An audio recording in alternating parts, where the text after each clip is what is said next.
आ रहा है, 5% आ रहा है, 10% आ रहा है, 15%। तो इस केस में असिस्टेंट स्टोर मेयर को प्रॉपर तरीके से चेक करना पड़ेगा। तो हमने कितना उसका डाला है, 15 मिनट। तो 15 मिनट तो तब ठीक है जब कोई बहुत ज्यादा इशू नहीं है। तो मोटा मोटी चेक किया सब कुछ, हाँ सही से काउंटिंग हुई है नहीं हुई है, वेरिएंस किसी में ज्यादा तो नहीं है, ये करके तो 15 मिनट में वो निपट गया। लेकिन पता चलेगा भाई 400 जीन्स कम है, 40% जीन्स शॉर्ट है। तो ये बड़ी बात हो गई। तो अब तो वो अपने सामने फिजिकल काउंटिंग करवाएगा, जाके खुद भी चेक करेगा माल कहाँ पड़ा हुआ है, क्योंकि ये तो बहुत बड़ा अलार्मिंग सिचुएशन है। कहीं चोरी तो नहीं हुई है, कहीं सिस्टम का इशू तो नहीं है, कहीं ऐसा तो नहीं है कि खाली डायरेक्ट वन में ट्रांसफर फिजिकल पीछे माल पड़ा हुआ है। तो जब वो इतनी सारी चीजें चेक करने लगेगा तो हो सकता है इसमें 1 घंटा लग जाए। लेकिन बस्टेड टाइम हमने कितना दिया है, 15 मिनट, और लग गया कितना, 1 घंटा। अब ये 45 मिनट जो एक्स्ट्रा इसका लगा, तो उस 45 ये जो दूसरे काम का था 45 मिनट, वो काम छूटेगा। तो वहां वो लिख सकता है कि ये काम क्यों छूटा और इस काम को मैंने इतना समय क्यों दिया, और एंड में उसका रिजल्ट भी रहेगा, या तो पीस वो मिल जाएगा, फिर ये भी पता करेगा भाई उसने गलत कैसे काउंट किया, या नहीं मिलेगा तो प्रॉपर इंक्वायरी का विषय होगा, बहुत सारे एक्शन टेकन होंगे।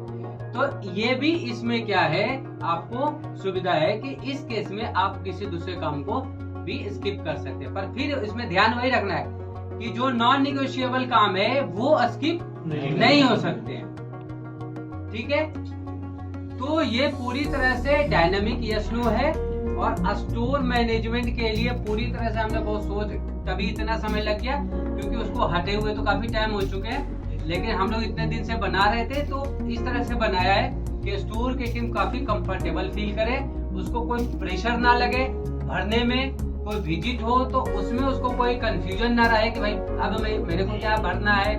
कोई एक काम में अगर ज्यादा समय लग गया है तो दूसरा काम छूट रहा है, तो उससे उसको परेशान होने की जरूरत नहीं है, क्योंकि उसको ये फैसिलिटी मिल रही है कि भैया अगर ये काम मेरे लिए इम्पोर्टेंट है तो ये वाला दूसरा जो लेस इम्पोर्टेंट काम है उसको मैं आज स्किप कर सकता हूँ। और यही सारे पोजीशन के लिए रहेगा, चाहे वो असिस्टेंट स्टोर में जा रहे, चाहे स्टोर में जा रहे, चाहे वो हेड, चाहे वो डीसी हेड है, चाहे वो फ्लो में जा रहे। और 1 घंटा अगर स्टोर में सुबह आया तो भाई जो एएसएम सुबह ओपनिंग के टाइम मैन पावर प्लान कर रहा था और बाकी सारे जो ओपनिंग के काम कर रहा था, जैसे ओपनिंग चेकलिस्ट भरना हुआ और जो सारे एसओपी फॉलो करना हुआ, तो जब स्टोर में सुबह आएगा तो सुबह वो 1 घंटा ओपनिंग वाला फॉलो करना शुरू कर देगा, और क्लोजिंग वाला फिर एएसएम फॉलो करना शुरू करेगा। तो ये एक तरह से शिफ्ट मैनेजर का एक तरह से रोल हो जाएगा, और बाकी जो इम्पोर्टेंट काम है वो हमने डाले और बहुत सारे काम इसमें से हटा दिए।